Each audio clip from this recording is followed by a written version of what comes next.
everyone. Welcome to Work It's episode number 13. Joining us today, we have Richard Thomas. And I introduced him last week as the summer intern for Work It. And today, he's my guest related to his career path, which is meteorology. And we're going to learn a little bit more about why he chose that path and how he's going to get there. So welcome again, and visit workitcareers.com for more information on how you can discover and awaken your true career path. So today's episode is being sponsored by Work It. So thank you, Richard Thomas, for joining us. Welcome. Tell us a little bit about yourself again. All right. Hi, everybody. Once again, my name is Richard Thomas, and I'm going into the 11th grade at Bristol Central High School. When I do get older, I want to become a meteorologist, and today I'm going to be talking about how I'm going to get there and what interests me to have this as my path. Okay. Beautiful. Well, welcome. I know as we move forward through the summer, through your summer internship, this public speaking is going to give you some additional skills needed to become a meteorologist. So we're excited to help you build those skills, and excited to have you interview some future guests and where they're going with their career paths, or how they got into their careers for the older students. So welcome again. And I just have a couple of questions for you. Meteorology, I know a lot of adults that really do live for that weather report, especially, upcoming storms. Are you a student that lived for watching TV when bad weather was coming?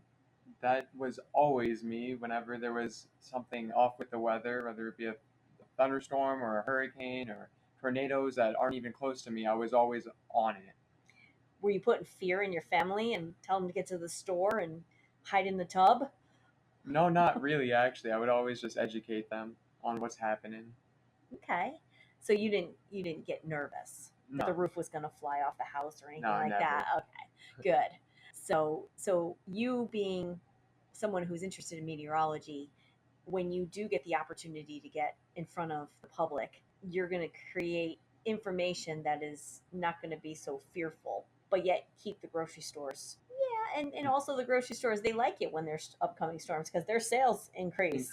Yes. Yeah, Water, bread, eggs. So you all want to that. make sure that you're, making it a win-win for everybody, but telling the truth, Mhm. Based on science. Yes. So, how old are you again? I'm 16. 16 years old. And what age did you first get very interested in weather? Around the age 7, 8, and 9 is when it all started. Okay. Was there an event that triggered it? Yes. When I was around that age, Hurricane Sandy was actually coming up the East Coast. And I remember going on the news every morning and every night, looking at the path it was going to take, the strength of it, and just how dangerous it was going to be and how much it was going to affect me and my family.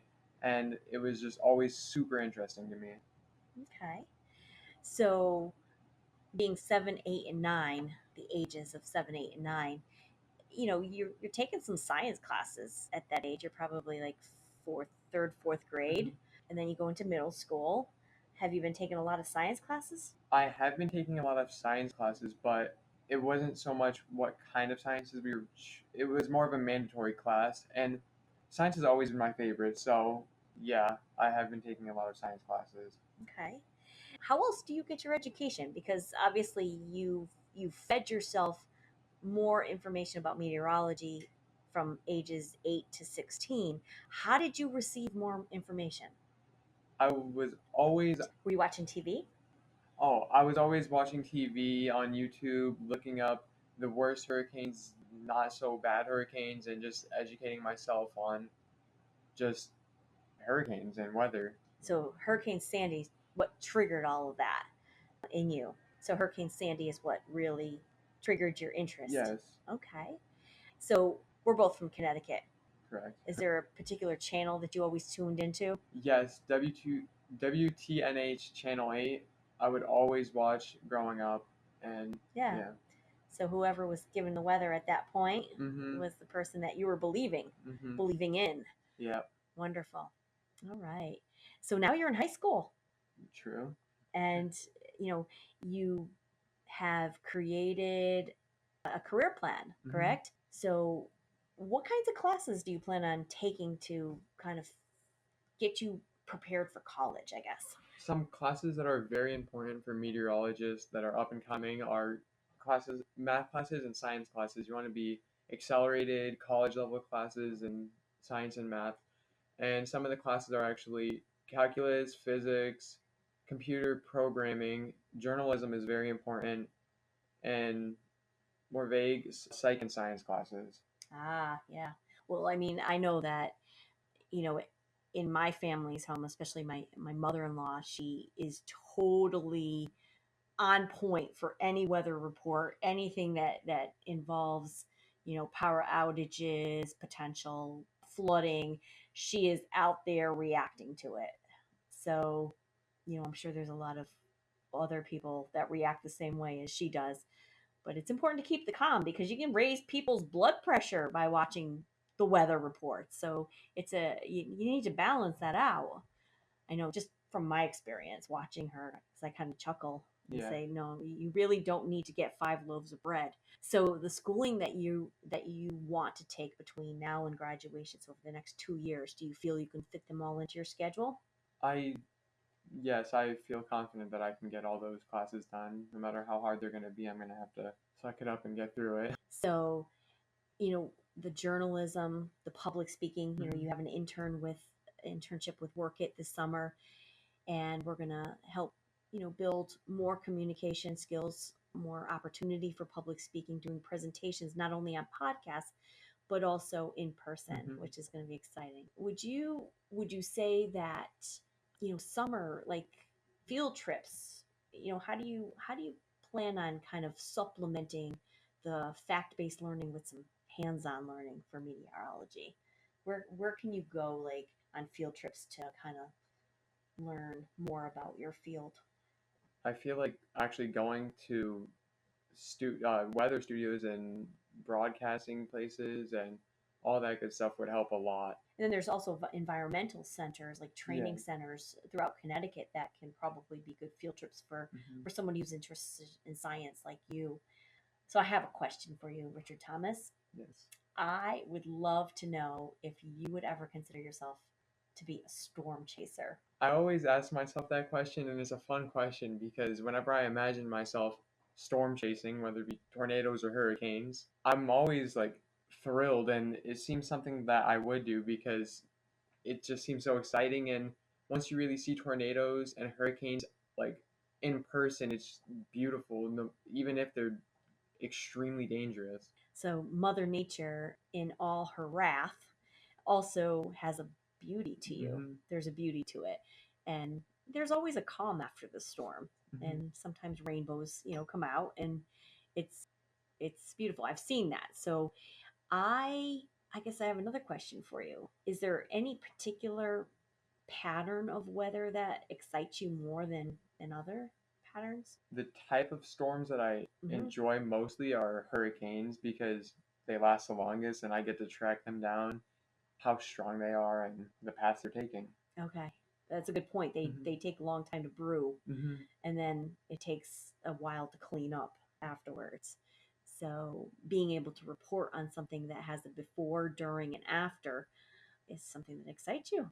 Very much. Okay. So do you see yourself becoming an expert in that particular Yes, an area? expert in hurricanes.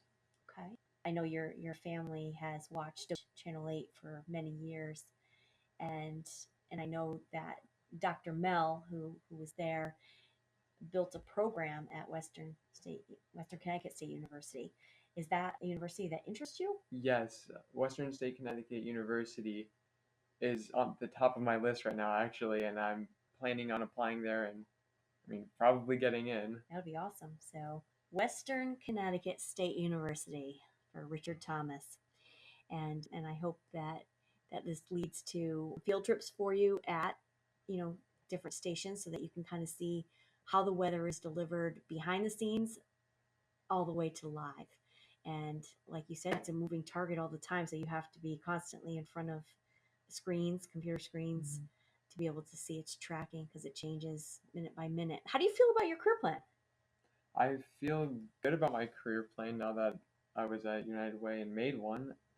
My 7 step career plan actually is a lot that we talked about earlier. I need to add more psych and science classes is the first step I need to take. Look for jobs that can benefit me with hurricanes and weather and talking, broadcasting. So some environmental type jobs, Yes. nature, something in nature. And then step 3, 4 is actually applying to college, Western State Connecticut University. And after that, I'll apply for jobs and hopefully I'll be remembered for being one of the greatest meteorologists out there. Ooh, that's strong. That's strong. Well, having a name like Richard Thomas, I think is actually to your advantage. It's definitely easy to remember, and I definitely am happy that you are so positive about your career path. The 7 steps that you created are just really, stepping stones for you to be able to expand on. Mm-hmm. And the work it program that I met you in is through United Way. So you were selected as a student. You competed against like 60 students to get your slot in this program that is in Bristol, Connecticut. And with that program, you were able to confirm that meteorology is the career path that you want to establish for yourself and leave a legacy in. And from there, you were able to create 7 steps, and they're large steps. There's tiny steps in between all of those, but Mm-hmm. being able to identify which college you want to go to, what you actually want to become an expert in, is all things that you learned over the last few weeks in this program. So I congratulate you for making the cut, and I wish you great success in the college arena and your internships beyond working for me this summer. And I just have a couple more questions for you because I do like the weather. I don't fear the weather. Yeah, yeah. So I want to make sure that you're not going to put fear in me as you deliver the latest and greatest storm reports. Mm-hmm.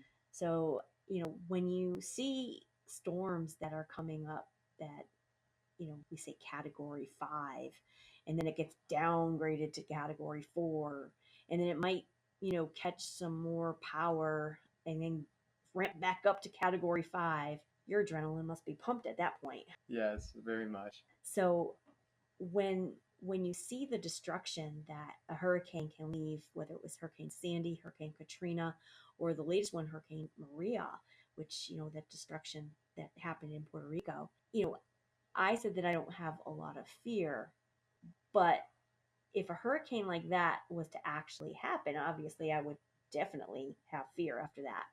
And it's important, I think, for meteorologists to put enough concern out there, but not overreact. How would you balance that? How would you be able to keep paranoia or hysteria from happening, as you're televising the latest update? Well, step 1 is to always stay calm when you're talking about such destructive things. And when you're talking to people about hurricanes and especially stronger hurricanes, you want to let them know how dangerous it is and how to prepare for it, to lock up the windows and everything. And yeah. Well, you've definitely, you have seen, via TV, the destruction that a hurricane can cause. And obviously, the people living closest to the water are in most Mm-hmm. danger. So, getting them evacuated, It's you, very important. yeah. And you get people that are stubborn and they don't want to leave their house. How do you handle that? Obviously, you're not there to move them along, but, some some words that you might choose to televise this and strongly advise. I think that it's important to let the people know that if something's going to happen to their house and where they're staying, that they need to know that it's going to be destroyed, and if they're staying there, that they're in incredible danger Hmm. and they're going to need to evacuate. So you would emphasize that on TV as you're televising. Now, granted, as an intern, you'd probably be frontline, which means they'd probably put you right closest to the ocean as the waves are coming over your head, just because you're the young guy. Yeah. You looking forward to that? Yeah. It's almost like storm chasing. Hmm. So, well, we look forward to watching your career grow and watching you learn more and hearing you practice your public speaking on future podcasts as you interview other people in their career paths. And we'll definitely be following you and encouraging everyone else to follow somebody who's growing their passion. So, thank you very much for joining us today. Thank you for having me. I'm very excited to grow as public speaker and a meteorologist. All right. Well, again, everyone, thank you for joining us this week.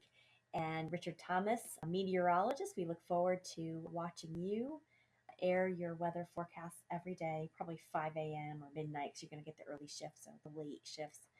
And visit workitcareers.com for more information on how you can build your career path and your legacy, just like Richard Thomas. So thank you, everyone, for Thank joining you. us.